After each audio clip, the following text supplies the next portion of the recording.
একদিন আগে নাকি গুরুতর অসুস্থ হয়ে পড়েছিলেন। হাসপাতালে অবশ্য কোনো রোগী খুঁজে পাওয়া যায়নি। তারপরে আদালতে পেশ করা মাত্র তৃণমূল নেতা রজত মজুমদারের অন্য রূপ।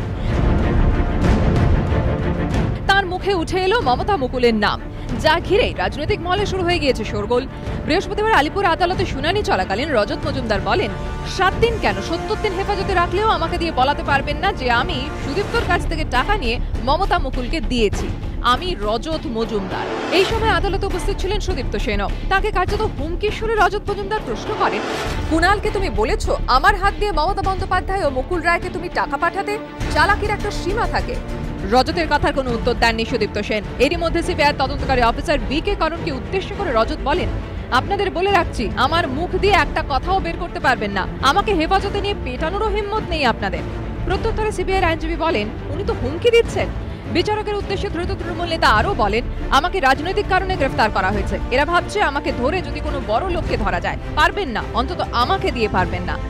রজতের এই বক্তব্য শুনে সিবিআইয়ের আইনজীবী বলেন, উনি আদালতে দাঁড়িয়ে স্বীকার করে নিচ্ছেন যে ষড়যন্ত্রে জড়িত ছিলেন। এরপর ধৃত তৃণমূল নেতা ফের বলেন, 7 দিন পর সিবিআই হয়তো এসে বলবে আমি মুকুল রায়কে চিনি। হ্যাঁ, আমি চিনি। আরও 7 দিন পর বলবে আমি মমতাকে চিনি। আমি তো বলছি চিনি।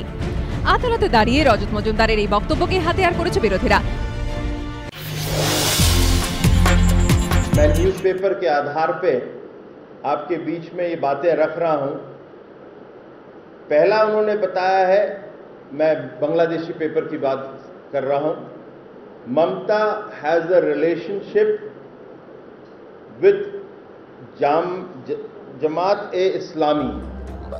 শনিবার রাজ্যের 2টি কেন্দ্রে বিধানসভা উপনির্বাচন। তার আগে সারদাকাণ্ডে তৃণমূল বেজায় বিড়ম্বনায় বলে রাজনৈতিক মহলের একাংশের মত। এই পরিস্থিতিতে তৃণমূল সাংসদ আহমেদ হাসান ইমরান প্রসঙ্গে বৃহস্পতিবার চাঞ্চল্যকর দাবি করলেন বিজেপির কেন্দ্রীয় নেতা সিদ্ধার্থনাথ সিংহ। তৃণমূল সাংসদ বিজেপির বিরুদ্ধে পাল্টা রাজনৈতিক চক্রান্তের অভিযোগ করছেন।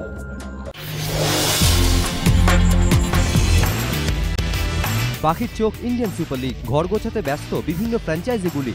দেল পিয়েরো, ত্রেজেগুয়েদের মতো আইকন ফুটবলারদের পেতে তৎপরতা বিভিন্ন ফ্র্যাঞ্চাইজির। তার মধ্যেই এফসি পুনেকে পাকা কথা দিয়ে দিলেন ফরাসি তারকা নিকোলাস অ্যানেলকা।